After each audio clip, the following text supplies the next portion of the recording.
Gitu. Baik, baik adik-adik sekalian, insya Allah kita coba mulai. Ini saya mau share screen ya untuk materi di PPT. Nah, kita share. Nah, di sini sudah tampak terlihat di sana? Sudah, Ustaz. Sudah ya, tab ya. Oke, baik. Nah, ini ada kita bicara tentang Kingdom Plantae ya. Nah, di sini. Jadi Kingdom Plantae atau dunia tumbuhan ya di sini ya. Nah, untuk Kingdom Plantae adik sekalian, itu kita akan meliputi nanti apa yang kita pelajari terkait dengan dunia tumbuhan, dan adik sudah belajar tentang klasifikasi tentunya tingkat ini ya.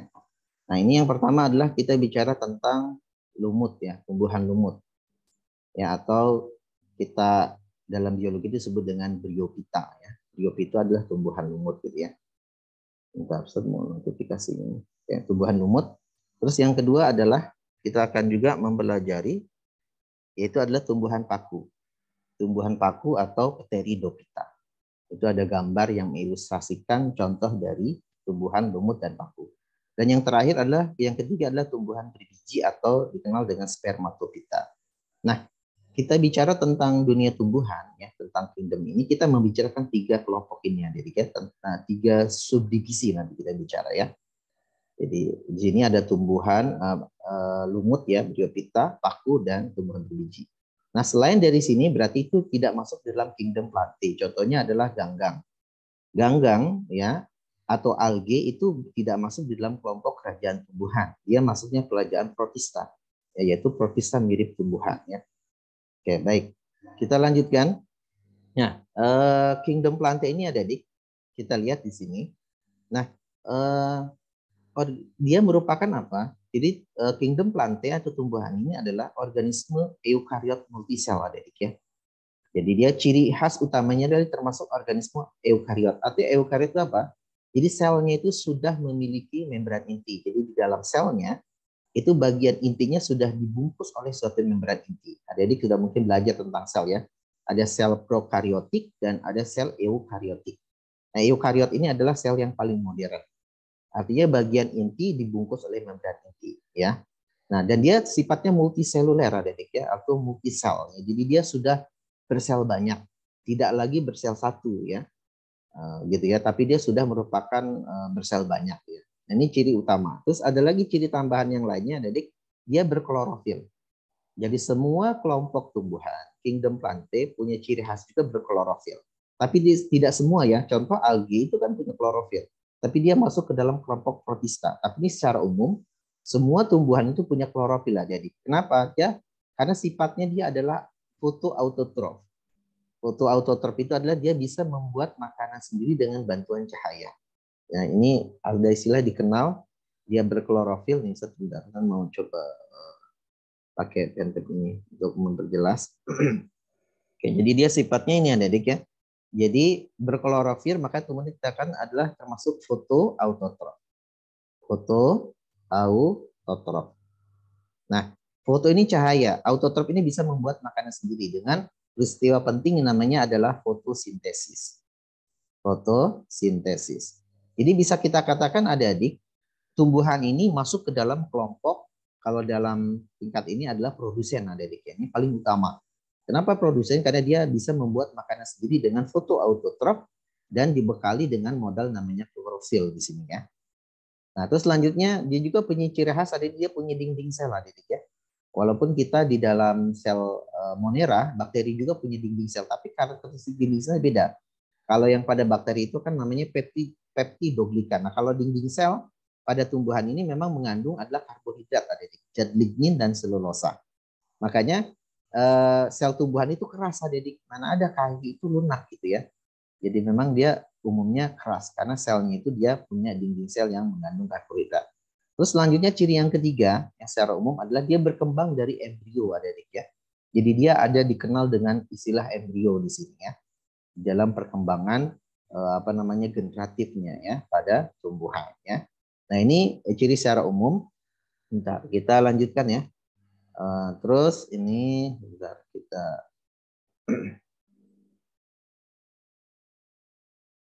Oke, kita lanjutkan. Nah, tumbuhan adik-adik nanti dikelompokkan menjadi apa? Nah, ini ya. Jadi tumbuhan dikelompokkan, ini Ustaz mau hapus dulu ya. Jadi tumbuhan itu adik-adik dikelompokkan menjadi dua oleh para ahli biologi. Pertama adalah tumbuhan yang tak berpembuluh. Ya. Yang kedua tumbuhan berpembuluh, tracheophyta. Vita ini artinya sebenarnya disebutnya tumbuhan adik-adik.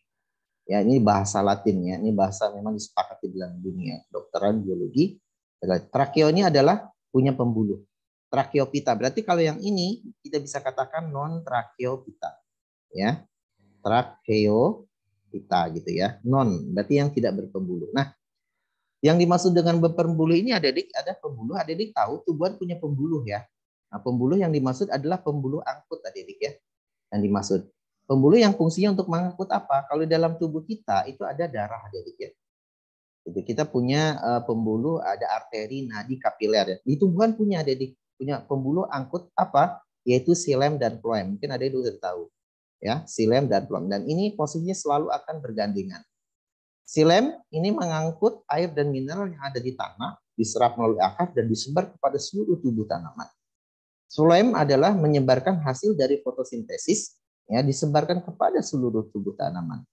Nah, ya di sini. Jadi ada ternyata adik-adik tumbuhan yang tidak punya pembuluh memang. Jadi bagaimana proses mencari makanannya secara difusi adik-adik? Dia secara difusi. Jadi dia tidak punya pembuluh angkut, yang dimaksud adalah xilem dan phloem. Berarti kalau kita katakan tumbuhan yang tak berpembuluh ini lebih primitif ya. Nah, sedangkan yang tumbuhan berpembuluh tracheophyta ini yang sudah modern, ya, artinya sudah punya kelengkapan yang lebih gitu ya. Nah, kita lanjutkan. Nah, selanjutnya adik. Nah, dari sini kita bisa nah, di sini ada penjelasan ya. Untuk yang tak berpembuluh ini juga punya ciri ya, punya ciri selain tadi ya, antara pembuluh dan tidaknya. Nah, di sini juga yang tumbuhan tak berpembuluh ini adik ya, di sini itu dia belum dapat dibedakan antara akar, batang dan daun sejati. Jadi tumbuhan yang tak berpembuluh ini itu belum bisa dibedakan antara akar, batang, daun sejati. Jadi akar, batang, daunnya itu masih sifatnya semu. Jadi belum kita bisa bedakan. Disebut dengan istilahnya adalah talus. Ya. Jadi talus itu adalah belum dapat kita bedakan antara akar, batang, dan daun sejati. Nah, sedangkan yang tumbuhan berpembuluh tracheophyta ini sudah memiliki akar, batang, daun sejati yang jelas adik. Jadi akarnya, batang dan daun sejatinya itu sudah jelas disebut dengan kormus. Makanya dikatakan tumbuhan tak berpembuluh itu dikatakan, ada mengatakan ilmuwan disebut dengan talophyta. Talophyta, gitu ya. Talonya ini berasal dari kata apa? Dari talus tadi.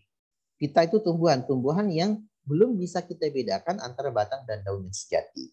Itu talophyta, diambil dari kata talus. Sedangkan yang tumbuhan berpembuluh ya, ini disebut juga kormophyta. Kormophyta. Gitu ya. Pita ini artinya tumbuhan, kormo ini adalah kormus katanya. Sudah bisa kita bedakan antara batang dan daun sejati. Nah, itu maksudnya ya. Oke, baik, kita lanjutkan lagi selanjutnya. Nah, yang termasuk tumbuhan tak berpembuluh adik-adik dari yang tadi tiga kelompok besar itu apa? Yaitu adalah tumbuhan lumut adik-adik. Ya, jadi lumut ini ya tadi ya, atau nama lainnya adalah bryophyta. Nanti kita lihat beberapa contoh lumut. Adik-adik pasti nggak asing dengan lumut sebenarnya. Kita dalam kehidupan sehari-hari kita sering lihat bertemu dengan lumut. Contohnya kamar mandi yang jorok gitu, yang jarang dibersihkan, biasanya licin gitu ya, berwarna hijau, itu lumut adik-adik ya. Gitu ya, itu biasanya lumut. Jadi lumut berada di daerah-daerah yang lembab. Nah, lumut ini termasuk pembuluhan tak berpembuluh adik-adik. Dia belum punya pembuluh gitu ya. Dan dia termasuk juga dikatakan talus, belum bisa dibedakan antara akar, batang, dan daun sejati. Kalaupun ada, itu dikatakan semu ya sifatnya, belum sejati. Nah, sedangkan yang tumbuhan berpembuluh ya, yang punya pembuluh ini dikelompokkan. Nah, ini ada dua adik-adik ya. Dua apa di sini? Yaitu tumbuhan paku tadi. Ya, tumbuhan paku itu sudah masuk punya pembuluh adik-adik. Termasuk tracheophyta dia. Ya, sudah punya pembuluh angkut, yang dimaksud tadi kita bicarakan pembuluh angkut xilem dan phloem ya. Nah, satu lagi yang paling modern, yang paling tinggi itu adalah tumbuhan berbiji adik. Jadi kata biji ini di dalam bahasa Latin itu sperma, gitu ya, sperma. Makanya dikatakan spermatofita, tumbuhan berbiji, ya, tumbuhan berbiji. Nah, kalau kita lihat adik-adik dari kelompok lumut, ya, Pteridophyta, paku, dan spermatofita, tumbuhan berbiji, makin ke sini adik-adik itu makin dia makin modern ya. Jadi dari 3 kelompok ini yang paling modern ada tumbuhan berbiji. Ya, dan kita juga lihat dari lumut, paku, dan tumbuhan berbiji makin ke sini itu makin banyak adik-adik ya. Jadi kalau ditanya jenis lumut dengan tumbuhan paku, banyakan mana? Aneka ragam jenisnya banyakan paku adik-adik. Karena dia lebih modern ya sedikit ya. Nah, kalau ditanya paku dengan tumbuhan berbiji, dibanyakan jenis, dibanyakan tumbuhan berbiji adik-adik ya. Begitu. Dan ini yang paling modern ada tumbuhan berbiji atau spermatofita. Nah, ini yang kita sering lihat sehari-hari dalam kehidupan kita adalah tumbuhan berbiji. Walaupun kita bisa melihat lumut, kita juga bisa melihat paku, juga jarang. Kalau paku kebanyakan di hutan gitu ya. Tapi di daerah kita juga ada sih ya, gitu ya. Kayak gitu ya adik-adik. Nah, ini pembagiannya. Oke, baik kita lanjutkan. Nanti tolong kalau ada yang mau ditanyakan boleh ya ditanyakan ya. Nah, sekarang kita masuk tentang bryophyta, adik-adik. Tadi kita tahu bryophyta, tumbuhan lumut termasuk tumbuhan yang tadi apa? Kelompok yang tidak memiliki pembuluh angkut dan dia termasuk jenisnya juga talus ya. Nah, kita lihat di sini. Bentar. Ya, ciri-cirinya apa, adik? Nah, ini kita bisa lihat ada 4 ciri-ciri. Nah, ini sepertinya dikeluarkan di dalam kisi-kisi ini, adik ya. Ciri-ciri tentang tumbuhan lumut nanti kita ini ya. Ciri-cirinya ya. Nah, di sini kita lihat ada 4 ciri-cirinya adik untuk mengatakan bahwa itu tumbuhan lumut ya. Kita lihat satu persatu ya. Nah, di sini. Nah, sebentar, saya mau geser ini notifikasi ini mana ya? Sebentar ya. Ini mengganggu.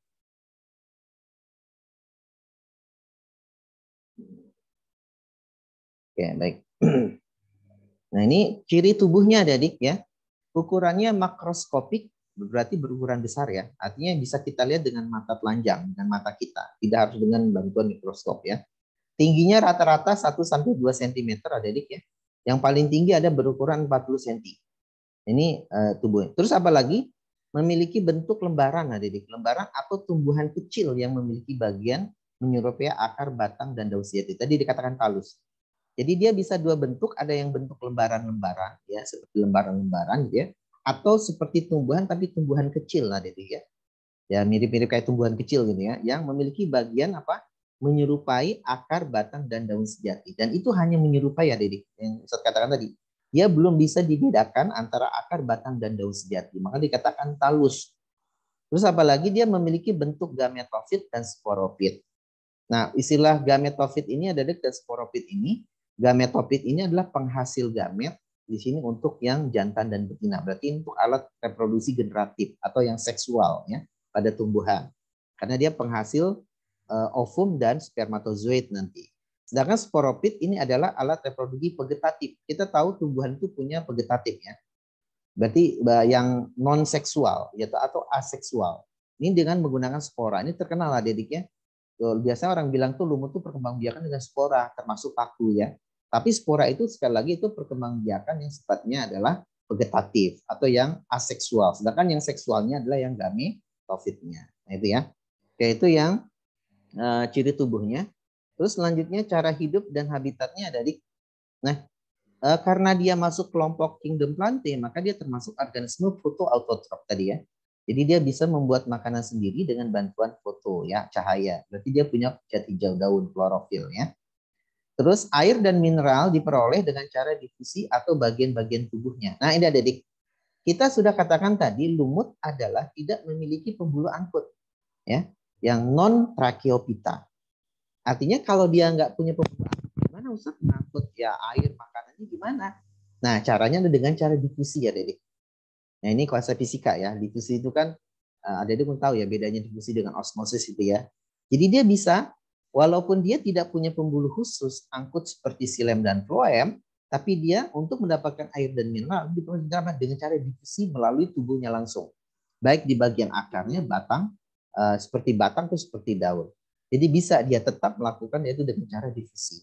Gitu ya. Bagian-bagian pada seluruh tubuhnya. Nah, terus dia cocok habitatnya pada apa? Tempat yang lembab, lembab dan teduh, Misalnya tanah, bebatuan, biasanya dia nempel di tanah, bebatuan ya, termasuk lantai biasanya ya, keramik dan pohon. Biasanya kalau tanah, bebatuan, pohon ini biasanya di hutan ya. Dan ini memang lumut ini hidup di daerah yang lembab. Di mana dia tempat yang lembab biasanya tumbuh lumut. Bahkan di kamar mandi aja dapat ya. Nggak tahu itu dapat sporanya dari mana bisa tumbuh di kamar mandi itu.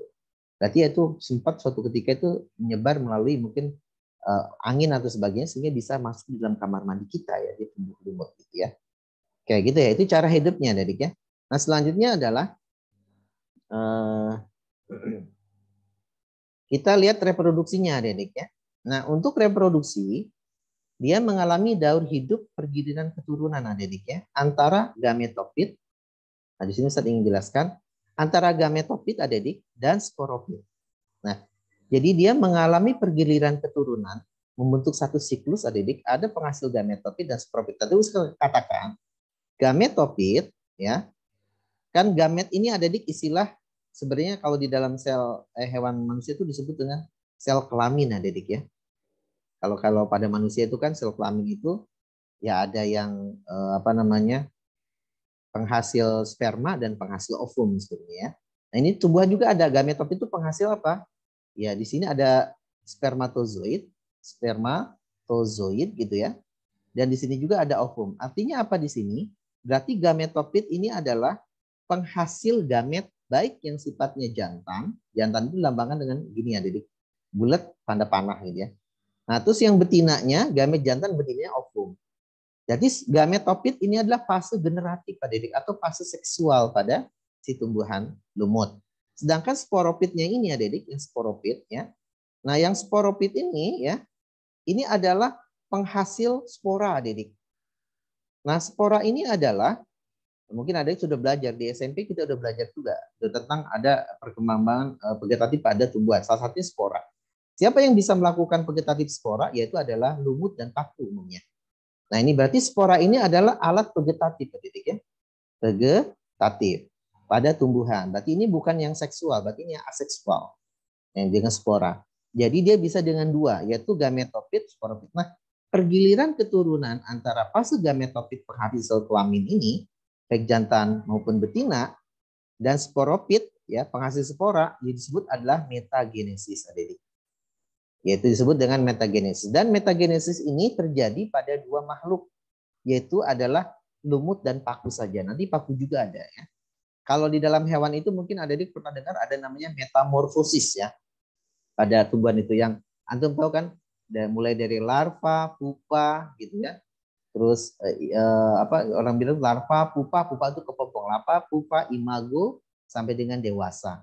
Yang seperti kupu-kupu itu kan ada perubahan tuh dari telur atau orang bilang itu larva itu ulat ya, kepompong, nanti baru menjadi kupu-kupu gitu ya. Itu kan metamorfosis kalau pada hewan. Tapi kalau pada tumbuhan ada namanya metagenesis. Dan ini hanya ada pada lumut dan paku. Gitu ya. Nah, terus pada metagenesis ini ini kan pergiliran keturunan gametofit dan sporopit. Nah, pada paku pada lumut yang ini dia fase gametofitnya ini ada di dominan Adik. Nah, nanti berbeda dengan paku. Kalau paku bukan gametofitnya yang dominan, tapi ada sporopitnya. Walaupun sama-sama mengalami metagenesis, tapi bentuk yang paling dominan di lumut adalah gametofit. Jadi bentuk lumut yang kita tampak, yang kita bisa lihat itu udah pasti gametofitnya, karena itu lebih dominan. Gitu ya, itu bedanya nanti dengan lumut nanti ya. Oke, baik. Oke, seperti itu. Nah, selanjutnya yang sekarang kita yang klasifikasinya ya, pengelompokannya. Gitu ya, itu tadi reproduksi, ini kita hapus dulu ya. Ini Adik nanti bisa baca di sini ya. Saya ingin jelaskan Adik biar paham juga ya. Oke, nah untuk yang klasifikasi Adik di sini ya, untuk yang lumut ini ya, lumut ini itu diperkirakan sudah ada sekitar 16.000 spesies untuk lumut ya. Nah ini dikelompokkan yang penting menjadi 3 kelas Adik. Adik mungkin sudah belajar ya, urutan tingkat takson ya. Kalau Ustadz biasanya urutan tingkat takson disingkat kalau pada tumbuhan itu adalah Phages.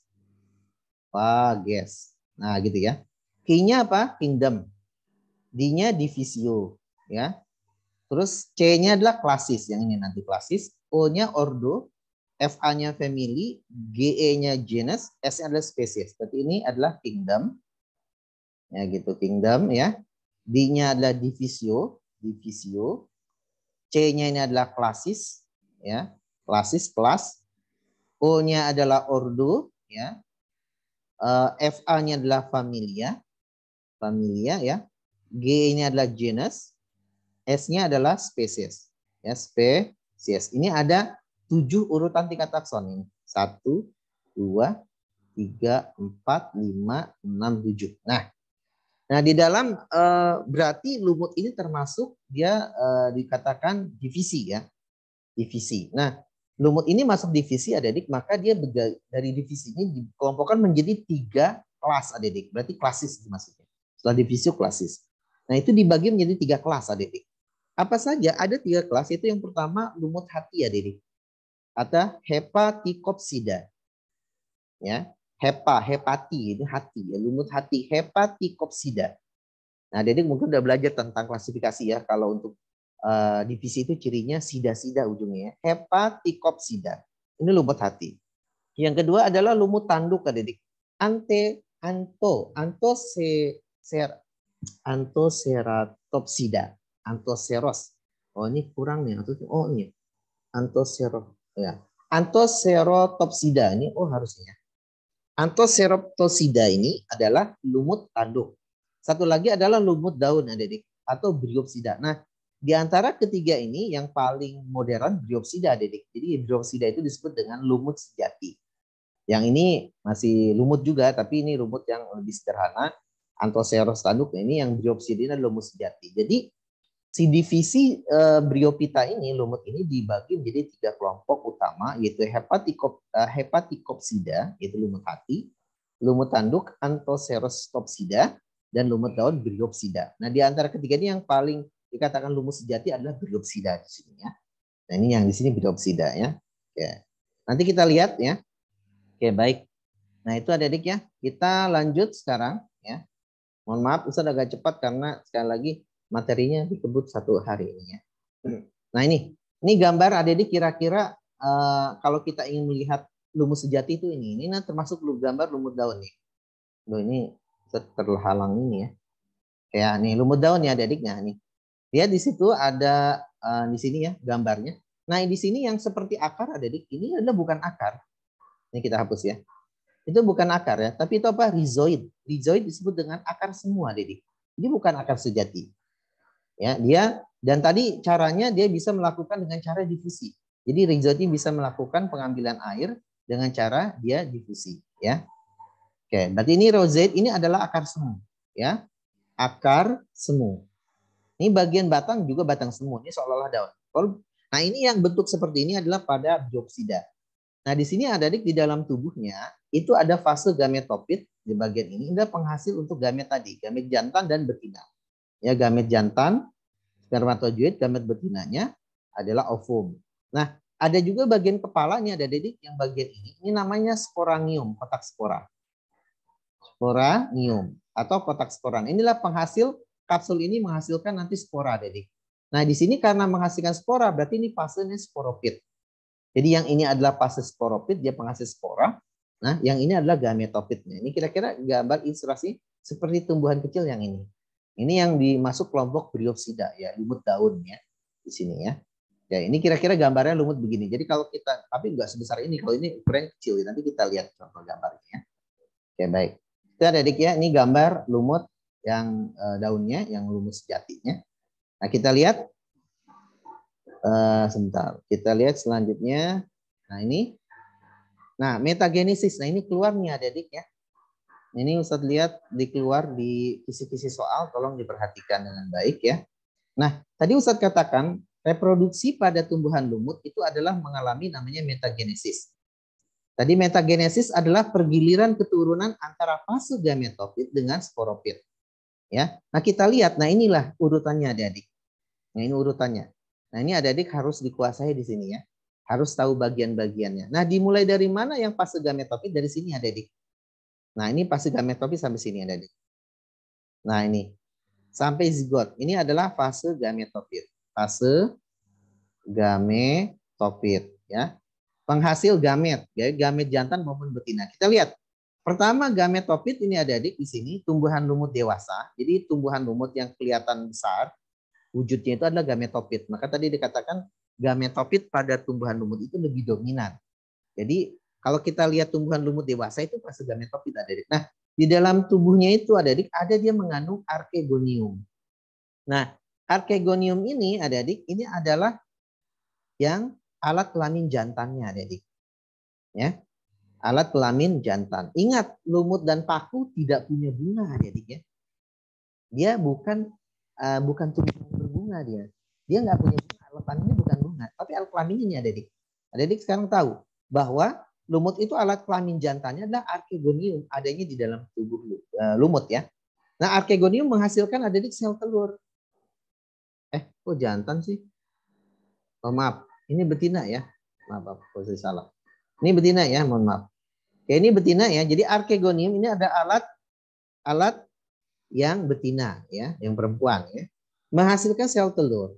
Nah, antheridium ini adalah yang jantan. Ya, menghasilkan spermatozoid ya. Nah, di sini sel telurnya adik-adik ini haploid 1N. Yang spermatozoidnya 1N. Makanya nanti sel telur bertemu dengan spermatozoid melebur membentuk namanya zigot. Makanya zigotnya termasuk yang makhluk 2N. Karena 1N dari sel telur, 1N dari spermatozoid. Nah, jadi alat kelamin pada lumut itu adalah archegonium untuk yang betina, antheridium untuk yang jantan. Jadi tidak dikenal putik benang sari. Karena ini bukan tumbuhan berbunga. Ini lumut ya. Lumut itu punya alat kelamin juga. Ya sama, dia bisa secara seksual atau yang secara generatif ya. Nah, dari tumbuhan zigot ini ada menjadi zigot ini nanti berkembang menjadi sporopit. Artinya sporopit adalah tumbuhan lumut yang punya sporogonium adik-adik, yang menghasilkan spora, yang sporangium yang tadi ya kita yang gambar yang begini, terus di sini ada kotak sporanya, ini begini gitu ya. Terus ini ada seperti akar rhizoidnya. Nah, ini berarti sudah ada kotak sporanya, berarti di sini termasuk fase sporopit karena sudah punya bentuk sporanya. Nah, nanti sporangium ini dari sporogonium berkembang menjadi sporangium yang 2N. Makanya di sini kenapa tidak 1N di sini? Karena di sini mengalami pembelahan mitosis gitu ya. Nah, dari sporangium ini di dalamnya ada kotak-kotak spora ini.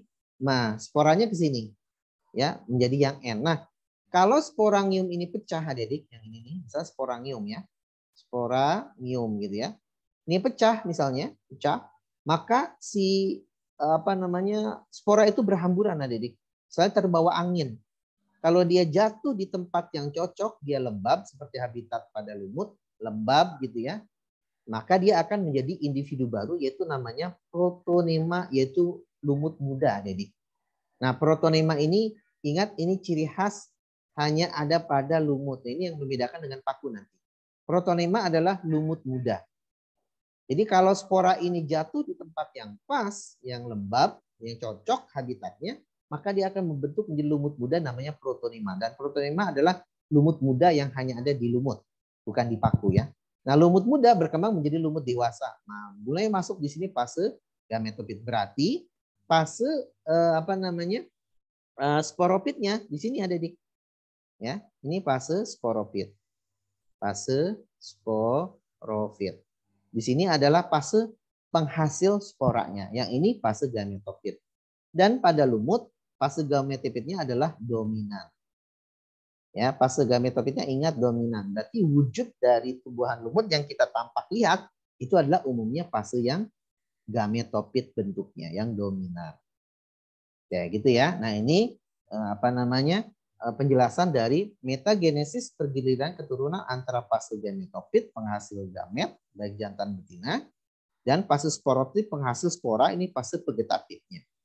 Dan dia akan selalu membentuk siklus seperti ini. Ini daurnya namanya. Ya, daur metagenesis gitu ya. Oke, baik. Nah, ini Ustaz kasih warna orange di sini, ini ada di kisi-kisi keluar. Jadi ada harus tahu bagian-bagiannya. Dan nanti tentunya membedakan dengan yang paku nanti ya. Walaupun ada persamaan tapi ada perbedaannya. Gitu ya, karena sama-sama mengalami metagenesis. Oke, gitu adik-adik ya. Nanti tolong kalau yang belum paham bisa ditanyakan ya. Oke, baik, ini Ustaz mau hapus dulu ya. Jadi kalau mau review, ini ada rekamannya, nanti bisa diulang boleh ya, yang mau review. Baik kita lanjutkan, atau yang hari ini berhalangan hadir, nanti saya kasih ke ketua kelasnya untuk link, nanti bisa dilihat gitu ya. Oke, baik kita lanjut setelah metagenesis ya. Nah kita lanjut sekarang adik-adik adalah tentang klasifikasinya. Ya, klasifikasinya. Nah lumut ini adik-adik dikelompokkan. Tadi kan dibagi menjadi 3 kelompok, berarti menjadi 3 kelas ya. Kan lumut itu kan divisi ya, Maka dia membentuk menjadi 3 kelas di sini ya. Jadi 3 kelas ya. Nah berdasarkan apa? Nah lumut dibagi menjadi 3 kelas berdasarkan bentuk tubuh adik-adik. Bentuk tubuh talusnya, ya talus tadi yang belum bisa bedakan antara batang dan daun sejati, berupa lembaran, lobus, dan tumbuhan kecil. Jadi dia ada yang berupa lembaran adik-adik ya, talusnya itu ada yang berupa tumbuhan kecil yang tadi ya. Nah kita lihat, nah lumut ini ada dibagi menjadi 3 kelas di sini ya. Kelas pertama adalah Hepaticopsida atau lumut hati. Nah lumut hati bentuknya begini adik-adik. Dia bentuk seperti ada lobus-lobus lembaran di sini. Ya seperti hati kita itu kan ada lobus-lobusnya, ada lembaran. Nah makanya dikatakan dia lumut hati itu bentuknya begini. Contohnya apa yang sering dipakai adalah Markantia polymorpha, atau kita bisa tulis juga jenis dari Markantia ya, Markantia sp. Jadi semua dari genus Markantia spesiesnya, atau yang khusus ini contoh Markantia polymorpha, lumut hati. Nah gitu ya. Jadi bentuknya memang seperti lobus atau lembaran gitu ya. Maka masuk ke dalam Hepaticopsida, lumut hati. Dan ini punya manfaatnya. Jadi lumut hati, Markantia polymorpha ini dipakai untuk obat penyakit hati ya, hepar. Ya termasuk mungkin kayak meningitis gitu ya. Ini obatnya dari sini, salah satunya dari Markantia polymorpha. Itu lumut hati. Bentuknya seperti lobus-lobus gitu ya.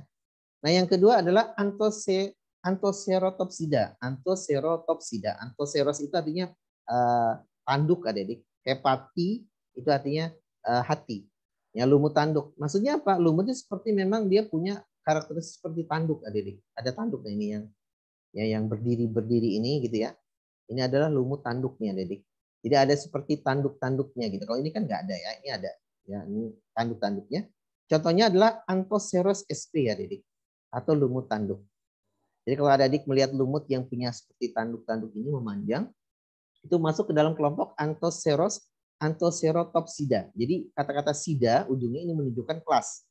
Ya, kalau yang ordo itu kan alas-alas ya biasanya. Alas. Kalau yang family itu kan ciai gitu ya. Kalau dalam klasifikasi gitu ya. Sida ini menunjukkan dia kelas ya. Nah, selanjutnya ada Bryopsida. Ini adalah lumut daun atau ini lumut sejati ya, Dedi.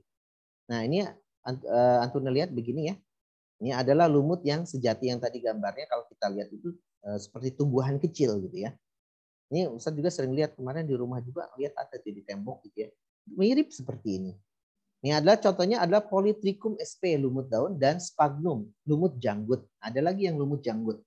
Lumut janggut juga biasa dipakai nih adik-adik ya. Ustaz masukkan di sini karena dua nama ini sering dipakai. Polytrichum sp ini lumut daun, dan Sphagnum lumut janggut ini masuk dalam kelompok Bryopsida, lumut daun atau lumut sejati.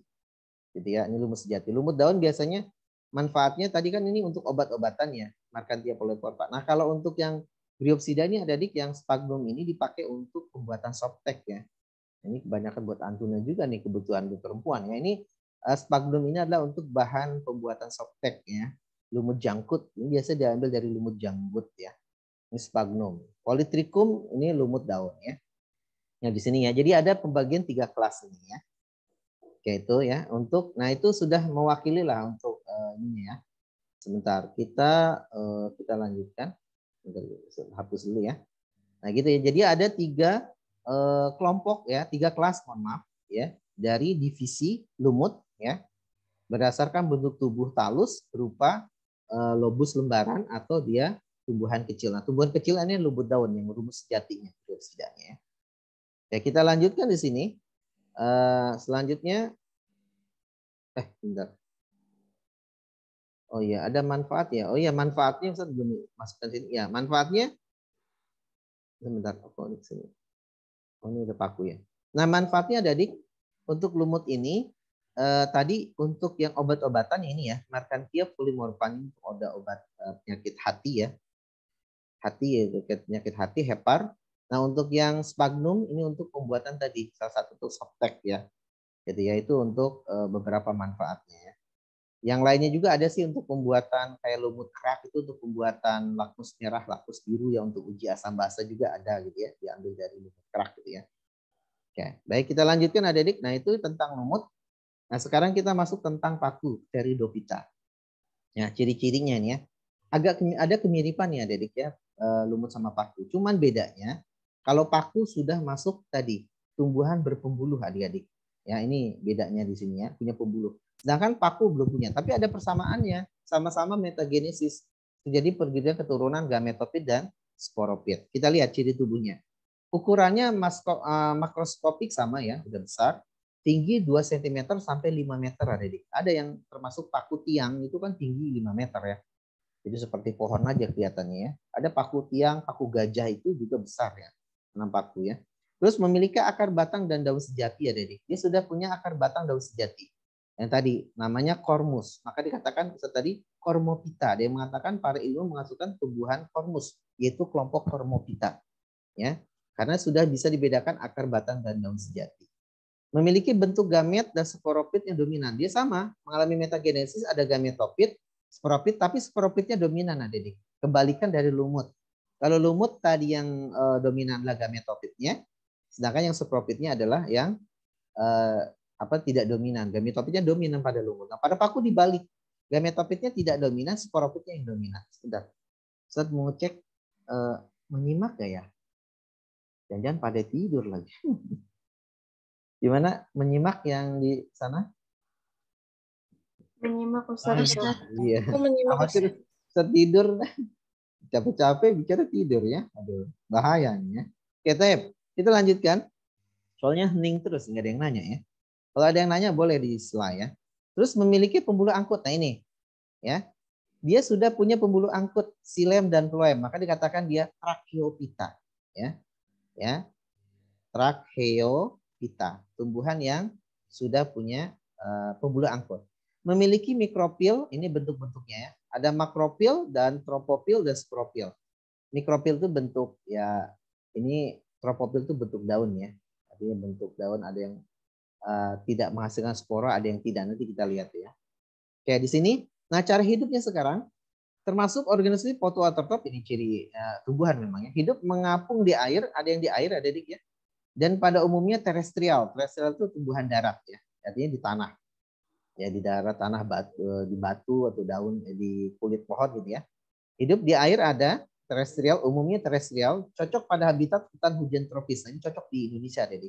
Makanya tanaman paku ini dan lumut itu cocok di daerah seperti hutan kita, hutan hujan tropis itu cocok banget untuk, apalagi paku itu merupakan ciri khas. Makanya jenis paku di Indonesia itu yang di bawah garis khatulistiwa yang hutan tropis itu keanekaragaman pakunya melimpah dari ya, termasuk yang tinggi di dunia gitu ya, di kita ini ya, di hutan hujan tropisnya. Terus reproduksi adik sama tadi, mengalami daur keturunan antara fase gametofit dan sporopit, yaitu metagenesis, sama dengan lumut. Nah, sporopitnya merupakan daur yang paling dominan. Nah, ini bedanya dengan lumut nanti. Kalau di paku, sporopit yang dominan, gitu ya. Kalau pada lumut, gametofit yang dominan. Memiliki gametofit yang biseksual, yang paku homospora dan heterospora. Maksudnya homo itu sama ya. Artinya dia ada yang menghasilkan spora yang sama. Kalau hetero itu beda. Jadi ada yang sporanya beda. Jadi ada yang paku itu menghasilkan sporanya ada yang homo sama, atau yang hetero yang beda. Gitu ya. Itu istilahnya begitu ya. Tapi ini pada spora ya. Pada berarti vegetatifnya. Nah, terus kita lihat di klasifikasi adik-adik ya. Klasifikasi. Nah, berdasarkan ciri tubuhnya, nih adik-adik ya. Ciri tubuhnya dikelompokkan menjadi 4 subspesies adik-adik. Nah, pada paku ini lebih banyak kan ya adik-adik. Kalau tadi kan dari divisi langsung ke kelas ya. Kalau pada si lumut. Nah, karena klasifikasi pada paku ini lebih banyak daripada lumut, dia tidak langsung ke kelas adik-adik, tapi dia subdivisi. Jadi dia berdasarkan ciri tubuhnya dikelompokkan menjadi 4 subdivisi. Ingat subdivisi. Divisinya kan paku. Ini subdivisi, belum masuk ke kelas ya. Pembagian sampai subdivisi itu ada 4. Itu apa? Paku purba, ya, Psilopsida, paku kawat, Lycopsida, paku ekor kuda, Sphenopsida, dan paku sejati yaitu Pteropsida. Nah, di sini ada 4. Ada paku purba, Psilopsida, paku kawat, Lycopsida, paku ekor kuda, Sphenopsida, dan paku sejati. Jadi di antara 4 subdivisi ini yang termasuk paku sejati adalah Pteropsida. Ini paku sejati. Nah, ini berdasarkan pembagian ciri tubuhnya 4 subdivisi ya, Adik ya. Ustaz nggak tahu nih di buku rujukan Antuna sekalian yang dipegang apa bedanya, tapi secara umum sih akan sama sih ya. Walaupun beda agak sedikit biasanya, karena rujukannya Ustaz tidak merujuk ke situ juga ya. Nah, tapi secara umum menjadi 4 subdivisi ini, ya. Kayak gitu ya. Nah, kita lihat sekarang, kita lanjutkan. Selanjutnya di sini kita hapus dulu ya. Nanti adik bisa lihat deh di slide-nya ya di sini. Ini sudah siapkan nanti. Termasuk mungkin merujuk ke buku juga, ya silahkan ya, buku yang sudah dipegang. Oke, baik. Nah, sekarang metagenesis nih adik. Di kisi-kisi sih ini yang ditanya yang metagenesis lumut ya. Kalau Ustaz lihat yang di kisi-kisi nanti kita kasih kisi-kisi. Tapi ini sebagai pengetahuan perlu diketahui ya. Nah, hampir mirip nih sama ya, lihat. Di sini di fase metagenesis pada paku. Bedanya hanya sedikit perbedaannya. Ya, lihat di sini. Nah, yang dari sini sampai dengan sini ini sama. Ini fase gametopit. Gametopit. Ini penghasil gamet di sini ya.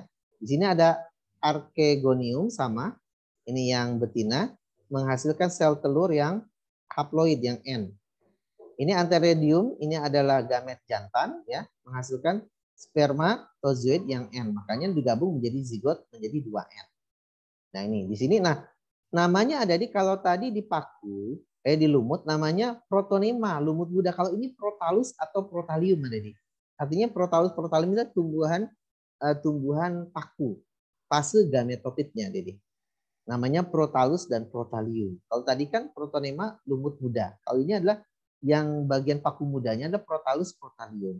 Nah, fase gametopit ini tidak dominan adik yang untuk ini. Nah, justru yang dominan adalah ketika tumbuhan paku atau sporopit penghasil di situ punya sporangium, dia menghasilkan spora. Nah, fase ini yang dominan. Namanya fase sporopit. Sporopit. Nah, fase sporopit inilah dia yang dominan adik. Nah, ini yang membedakan dengan yang paku. Yang lumut, mohon maaf. Ini spora sama 1N.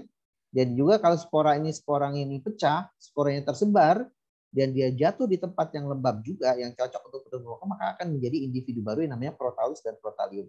Dan ini sama akan membentuk satu siklus yang sama. Jadi hanya istilah bedanya di sini ada nih. Bedanya di sini aja nih. Protalus, protalium ya.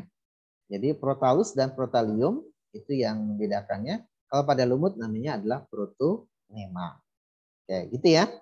Jadi ini di kisi-kisi nggak turun nih, yang turun justru yang metagenesis lumut, tapi tidak apa-apa. Biar kita tahu perbedaannya ya antara metagenesis lumut dengan metagenesis paku. Hampir sama, ya, tapi bedanya sedikit. Cuman di sini nanti pada paku itu ada tadi yang saya katakan ada paku homospor dan heterospor, itu yang beda. Tapi kita tidak bahas sampai di situ dulu ya, cukup yang metagenesis secara umum saja. Yang ini ya, metagenesis secara umum. Nah, yang bisa jelaskan yang ini ini adalah paku homospor ya. Paku homospora. Homospora. Ya. Artinya apa? Spora yang dibentuk itu sama, adik. Sporanya sama bentuknya. Tidak ada yang beda. Nah, kalau yang paku heterospor itu dia sporanya ada 2 bentuk, beda gitu ya. Ukurannya beda. Nah, kalau ini paku homospora. Ini masuk penjelasan metagenesis paku homospora. Oke gitu ya, tapi karena juga di kisi-kisi tidak ada ya kita tidak terlalu perlu dalam ya. Tapi ini sudah mewakili kalau ini dari daur paku gitu ya. Oke, baik, kita lanjutkan selanjutnya adik-adik. Ya, selanjutnya adalah klasifikasi. Nah, klasifikasi pada paku ini keluar nih adik-adik. Keluar di kisi-kisi pengelompokannya ya. Pengelompokan. Nah, tadi dikatakan bahwa paku ini kan divisinya paku ya. Subdivisinya dia dibagi menjadi subdivisi, bukan lagi kelas, tapi baru sampai ketika subdivisi. Ya, subdivisinya dibagi 4, adik-adik di sini. Ustaz kasih gambar biar adik-adik nyata jelas gambarnya. Ya. Yang pertama adalah paku purba.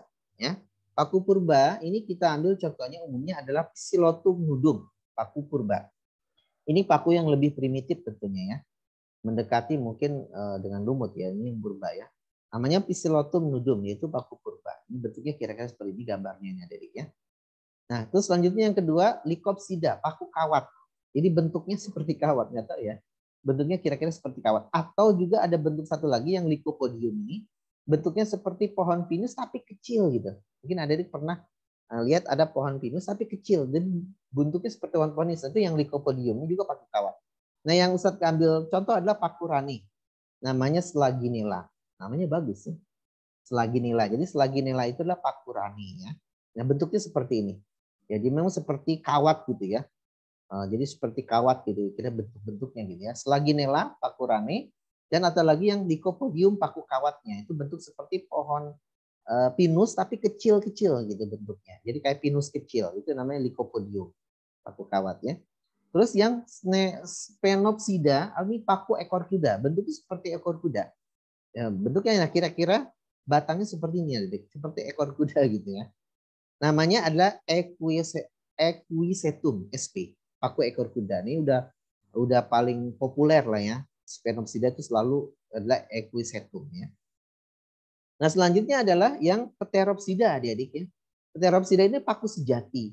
Nah, Ustadz ambil contoh gambarnya, nanti ada gambar karena ini banyak nih yang paku sejati ini lebih banyak ya, jenisnya dibandingkan yang sebelumnya. Paku sejati yang paling ini kita ambil Marsilea crenata atau disebut dengan semanggi. Biasanya untuk sayuran ya. Mungkin adik-adik pernah lihat seperti begini. Ini adalah paku adik namanya Marsilea crenata semanggi. Mungkin nama semanggi di Jakarta tuh dulunya banyak begini ya. Semanggi ini ya, biasanya di tanah di sini ya. Kayak kita lihat selanjutnya. Nah, selanjutnya adalah yang kita masih yang paku sejati ya.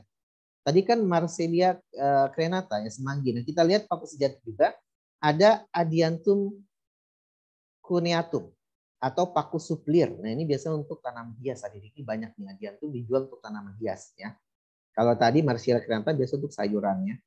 Nah, orang-orang dulu tuh senang, ada tuh yang dijual ya paku, tanaman paku untuk sayuran tuh banyak. Cuma saya belum makan sih ya. Tapi katanya sih enak katanya ya. Adiantum cuneatum, ini paku suplir dan untuk tanaman hias. Suplir ya. Terus ada Azolla pinnata, Dedik, paku sawah. Ini biasanya kalau di air, tergenang di sawah umumnya, ini banyak yang begini nih, Azolla pinnata, Dedik. Ya, ini di atas air kalau ini Azolla nih ya. Makanya tadi paku itu kan ada yang di atas air, dan kalau ini masih di tanah darat ya, terestrial. Azolla pinnata ini paku sawah. Terus ini ada Polyserum bifurcatum. Ini paku tanduk lusa. Ini biasa untuk tanaman hias juga, biasanya suka ada di rumah-rumah ya. Ya kadang tidak. Ini kan fotonya juga bukan di hutan ya. Dan foto yang di rumah nih, yang nempel di kayu ya. Gitu. Ini tanduk lusa. Itu ada juga Asplenium nidus. Asplenium nidus itu paku sarang burung, seperti sarang burung kira-kira ya. Ini juga tanaman hias banyak kan ya. Nah, adik-adik, nah ini dikeluarkan peranan paku, Ustaz lihat. Peranan paku dikeluarkan dalam kisi-kisi. Khususnya ini adik yang Ustaz kasih warna merah. Jadi paku itu untuk tanaman sayur, contohnya semanggi, Marsilea crenata, obat luka ya untuk penyembuh luka, contohnya paku rane, Selaginella, ya. Terus paku hijau, pupuk hijau ini untuk yang menyuburkan pertanian, biasanya di sawah, yaitu paku sawah Azolla pinnata, adik.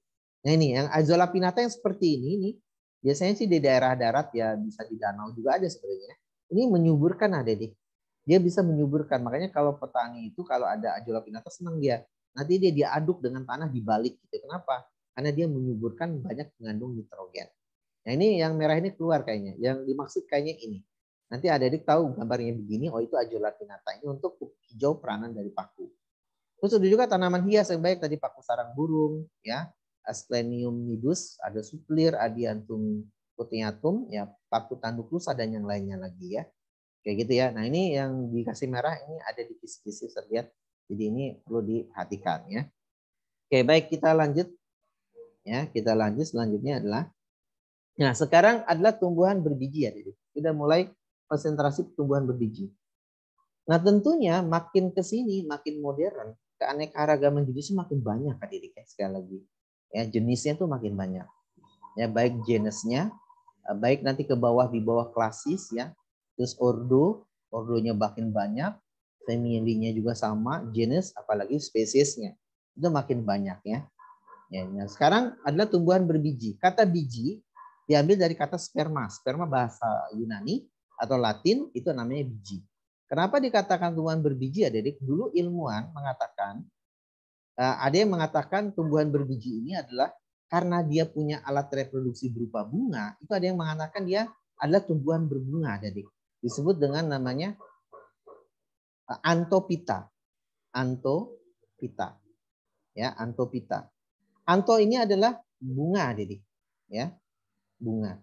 Pita ini tumbuhan. Jadi ada yang mengatakan dia tumbuhan berbunga. Kenapa? Karena memang ciri khas dari tumbuhan berbiji adalah punya biji. Selain punya biji, dia punya bunga. Ya, makanya ada ilmu mengatakan itu dulu kelompoknya Anthophyta, tapi yang oleh ilmuwan disepakati yang akhirnya disepakati itu lebih ke arah tumbuhan berbiji. Karena ciri khasnya di biji, walaupun dia punya bunga ya. Ingat, bunga itu hanya ada di spermatophyta, tumbuhan berbiji. Dan kita tidak dapatkan di tadi lumut dan paku. Kalau lumut dan paku tadi spora.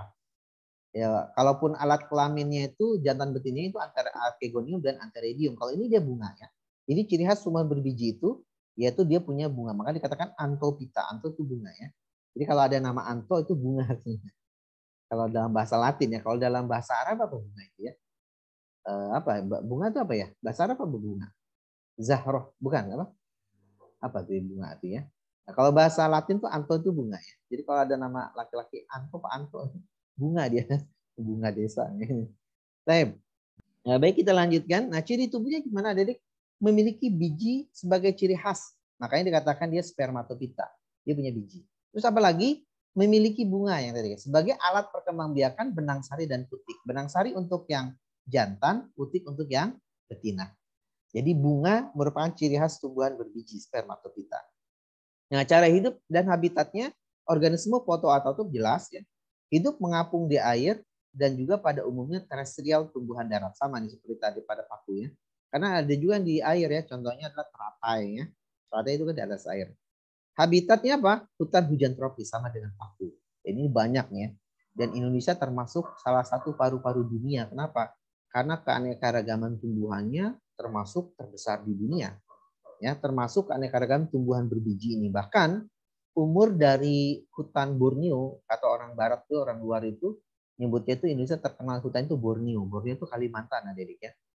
Jadi dia menyebutnya benua Borneo. Jadi Kalimantan itu menyebutnya benua, satu benua namanya Borneo. Itu terkenal adalah tanaman spermatophytanya yang umurnya ratusan tahun, jadi berabad-abad. Ya, ratusan tahun dan antum tahu, antum sekalian tahu mungkin pohonnya itu pernah ditinggal di Kalimantan Tengah ya di sebagai hutan lindungnya itu, pohonnya itu batangnya diameternya bermeter, tingginya itu adalah puluhan meter, ya, akarnya besarnya luar biasa ya. Jadi itu ratusan tahun ya di daerah Borneo itu ya. Yang sekarang salah satunya di Kaltim mau jadi ibu kota, makanya diprotes itu ya, karena akan merusak keanekaragaman hayati yang ada di Kalimantan. Ya. Nanti khawatir beralih fungsi menimbulkan kerusakan ekosistem. Ini orang-orang lingkungan biasanya memperhatikan aspek itu ya. Oke, baik. Reproduksinya ada adik ya. Bentar, mau cek masih nyimak tidak? Bentar, mau cek dulu. Masih. Baik. Nah, reproduksinya. Nah, di sini dia punya buah adik-adik ya. Udah dikenal tuh ada buah, ada biji, ada lembaga. Lembaga ini yang tempat untuk pembentukan biji, buah dan biji itu lembaga. Yang terjadi pada di mana? Pada bunga tadi. Peristiwanya ada dua peristiwa penting di situ. Yaitu pertama penyerbukan namanya polinasi dan ada pembuahan namanya fertilisasi. Jadi pada tumbuhan itu tidak mungkin akan terjadi pembuahan kalau tidak ada proses penyerbukan atau polinasi. Biasanya penyerbukan itu jatuhnya serbuk sari di kepala putiknya itu ya. Jatuhnya serbuk sari di kepala putik. Misalnya kalau nanti kita lihat gambar bunganya.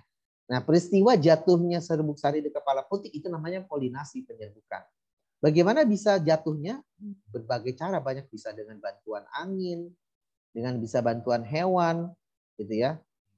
Gitu ya. Jadi bantuan air gitu secara alami, dengan bantuan manusia juga bisa ya. Nah, baru terjadi fertilisasi. Nah, dia memiliki zigot yang berkembang menjadi embrio, kemudian berkembang menjadi buah. Nah, dan dalam buah ada biji tentunya. sebagai alat reproduksi generatifnya. Jadi biji ini merupakan alat reproduksi generatif pada tumbuhan berbiji. Ini ciri khas di sini ya. Jadi kalau ada tumbuhan punya biji-biji, berarti itu termasuk tumbuhan berbiji ya. Mengalami pembuahan tunggal dan pembuahan ganda. Ini ada dia pembuahan tunggal dan pembuahan ganda. Intinya di sini untuk pembentukan biji. Makanya nanti kenapa kaitannya pembuahan tunggal ganda, biji itu nanti ada biji yang berkeping 1, ada yang biji berkeping 2 dan sebagainya gitu ya. Oke, baik. Nah, itu reproduksinya. Klasifikasinya dikelompokkan menjadi 2 subdivisi. Nah, ini sama nih. Karena memang tumbuhan berbiji adalah lebih banyak daripada paku, kita lihat pembagiannya menjadi 2 subdivisi. Nah, dari 2 subdivisi itu nanti membentuk menjadi kelas. Nanti kelas, setelah kelas masuk ke ordo masuk ke family gitu ya. Tapi kita nggak sampai di sana sih, saya lihat kisi-kisi nggak sampai ke sana juga ya, lagi dasar umum. Subdivisi yaitu ada 2, adik apa? Yaitu tumbuhan berbiji terbuka. Jadi bijinya itu ada yang terbuka, atau namanya adalah gymnospermae. Gymnospermae ya. Gitu ya. Dan tumbuhan berbiji tertutup namanya angiospermae. Jadi artinya di sini ketika proses pembentukan biji, kalau yang gimnos ini terbuka adik. Tapi kalau dia angiospermae itu ditutup oleh apa? Oleh bakal buah. Ditutup, pembentukan bijinya ditutup oleh bakal buah. Kalau ini nggak ditutup, terbuka ya. Jadi sangat terbuka sekali ya gimnospermae. Nah, ini subdivisinya adik ya. Oke, baik. Kita coba hapus dulu, kita lanjutkan. Ini udah mulai ya, insya Allah sih. Nanti mohon bisa dipelajari lagi ya, diulas lagi. Di kisi-kisinya sih sangat detail dan kayaknya sih insya Allah bisa lah dengan membaca ya. Ini juga Ustadz sudah jelaskan ya. Jadi mohon maaf ya karena ternyata yang putri ini tertinggal pelajarannya ya. Oke, kita selanjutnya adik-adik. Nah, sekarang kita klasifikasinya adik-adik ya. Jadi tumbuhan berbiji spermatozoa terbagi menjadi 2 subdivisi. Biji terbuka gymnospermae tadi ya. Terus ada berbiji tertutup angiospermae. Gitu ya. Nah, untuk yang berbiji terbuka adik, ini kalau ditanya banyak mana jenisnya? Ya banyakkan berbiji tertutup adik lebih banyak. Kalau yang terbuka itu kira-kira ada 5 kelas adik. Dari subdivisi ini gymnospermae ya. Dari gymnospermae ini kita akan ada dia cuman hanya ada 4 kelas ya, yaitu Cicadinae, Coniferinae, Gnetinae dan Ginkgoinae. Nah, di sini Ustaz kasih tanda merah nih adik.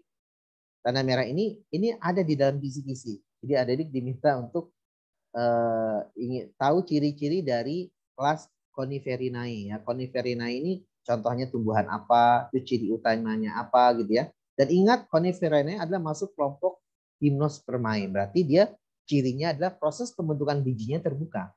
Karena masuk Gymnospermae ya, Coniferinae. Nah, nanti kita lihat ini ada dalam kisi-kisi dikeluarkan. Jadi dari 4 kelas ini dikeluarkannya nomor 2. Dari Cicadinae, Gnetinae, Ginkgoinae, nanti kita lihat sedikit bahasan di sini ya. Nah, untuk berbiji tertutup, angiospermae adik karena ini lebih banyak pengelompokannya, dia dibagi menjadi 2 kelas dan nanti ada pembagian lagi. Nah, ini 2 kelas. Ya, ada 2 kelas di sini apa? Berbiji berkeping 1. Ini yang dikenal dengan tumbuhan monokotil. Ya, adik di SD juga di SMP udah belajar ya. Monokotil ya. Tumbuhan monokotil. Jadi tumbuhan monokotil itu ada di kelompok dari angiospermae. Jadi berbiji tertutup. Jadi ketika proses pembentukan biji itu secara tertutup, ditutup oleh bakal buah. Jadi tumbuhan monokotil, Monocotyledoneae ya, ini kelasnya Monocotyledoneae. Ini adalah termasuk kelompok angiospermae. Kelompokannya ini dalam posisi kelas di sini. Nah, yang kedua adalah berbiji berkeping 2. Berarti bijinya ini berkeping 1, ini berkeping 2. Ya, punya kepingnya 2 di situ dia ya. Nah, ini adalah Dicotyledonae atau tumbuhan dikotil dikenalnya ya. Tumbuhan dikotil. Dikotil. Dia adalah berkeping 2. Kalau ini berkeping 1. Nah, bedanya di mana sih? Sebenarnya gampangnya gini adik. Bedanya tuh kalau Ustadz lihat tuh kalau yang monokotil itu nggak bisa berbelah. Contohnya padi, beras. Beras itu kan bentuknya begini adik ya. Nah, 1 butir beras. 1 butir beras itu adik, itu kotyledonnya itu hanya 1 dia. Dan dia tidak berbelah adik, tidak bisa belah 2, 1. Ya. Tapi kalau kacang tanah, misal makan kacang tanah gitu, kacang tanah kan lebih besar gitu ya. Nah, kacang tanah itu ada di kalau kita itu dia berbelah dua dia. Satu biasanya ada bagian yang embrionya di sini, satu lagi belahannya di sini. Nah, artinya ada dua dia berbelahnya. Berbelah ini adalah merupakan dia punya dua dikotil. Kalau ini satu, gitu ya. Nah, lihat dari bijinya. Nah, biji yang bisa berkeping dua, berbelah dua, punya dua dikotil itu naik, itu masuk kelompok dikotil. Sedangkan yang tidak bisa berbelah, contoh padi, beras, itu adalah hanya monokotil. Seperti jagung, jagung juga tidak berbelah ya. Satu dia masuk ke monokotil. Nanti kita lihat ciri khas dari secara morfologi, secara fisik itu kita lihat bentuknya gimana sih, nanti kita lihat ya. Secara fisik itu gimana gitu ya. Oke, baik, ini kita hapus dulu. Sebenarnya kalau untuk monokotil dikotil ada mungkin nggak terlalu sulit ya sebenarnya. Karena udah sering kita bahas di SMP gitu ya. Bahkan mungkin di SD juga udah pernah dibahas gitu ya secara umumnya. Oke, kita lihat sekarang, kita lanjutkan di pengelompokannya. Nah, sekarang biji terbuka dulu ada di gimnospermae. Nah, ini yang Coniferaceae di garis dikasih warna ini karena ini ada di kisi-kisi. Nah, tumbuhan berbiji terbuka, artinya tadi apa? Bakal bijinya tidak ditutup oleh bakal buah. Ya, contohnya ada Cicadinae. Cicadinae adalah diambil dari contohnya adalah cicas rumpii adik-adik, atau tanaman pakis haji, biasanya tanaman hias adik-adik. Ini contohnya diambil juga bukan di hutan nih, tanaman hias. Namanya pakis haji orang bilang. Tumbuhan pakis haji ini termasuk tumbuhan hias. Cicadinae diambil dari cicas rumpii, pakis haji ya. Dan yang kedua adalah Coniferinae. Nah, conifer ini terkenal ya, jadi ada mungkin Antuna sekalian pernah lihat kalau jalan-jalan ke gunung gitu ya, ada hutan pinus ya, tanaman-tanaman pinus. Nah, ini adalah conifer ini adalah tanaman pinus umumnya, yaitu Pinus mercusii contohnya. Pinus, ya pinus kira-kira daunnya begini ya. Jadi tanaman pinus. Nah, dia punya ciri khas adik-adik, bunganya seperti ini. Namanya strobilus dia. Dia punya strobilus jantan dan betina. Nah, di sini. Nah, ini yang seperti ini bunganya begini adik-adik. Bunganya seperti ini dia. Antum tahu kan ya, Antuna sekalian tahu ini bunga dari apa namanya pinus ya. Atau gimnospermae pinus. Ini ciri khas. Nah, ini di sini nanti disebut dengan namanya strobilus. Strobilus. Ini adalah bunga dan nanti strobilus ada yang jantan gitu ya dan juga ada yang betina. Nah, strobilus ini adalah bunganya. Nah, pada pinus ini dia punya ciri khas gitu ya. Dan ingat, dia adalah termasuk berbiji berkeping, mohon maaf, ini termasuk maksudnya berbiji terbuka. Jadi proses pembuahannya secara terbuka. Dan selain itu cirinya juga adalah dia termasuk pembuahan tunggal, adik-adik. Ya, pembuahannya dia tunggal, ya tidak ganda. Kenapa tunggal? Dia hanya satu kali pembuahan, adik-adik. Satu kali pembuahan. Ya, jadi hanya terjadi satu kali pembuahan, membentuk apa? Membentuk biji. Jadi satu kali pembuahan. Maka dikatakan pembuahannya tunggal. Dan dia punya strobilus khususnya. Jadi tanaman pinus itu namanya Pinus mercusii. Ini tanaman yang penuh banyak manfaat, adik-adik. Mulai dari kulit kayunya sampai daunnya ini. Daunnya ini dipakai untuk ekstraknya itu bisa untuk pembuatan yang kayak apa? Buat anu lantai itu ya, anu lantai, pewangi lantai, sampai pembuatan apa untuk campuran cat minyak itu apa ya? Thinner itu dari ekstrak daun ini ya, Dedik. Jadi semua baik daun, batang, kulitnya untuk pembuatan bubur kertas Dedik, kulit pinus itu. Kayunya ya untuk papan ya. Jadi memang pinus termasuk tumbuhan yang penuh manfaat, mulai dari daun, batang kulitnya itu semuanya bermanfaat tadi ya, pinus ini ya.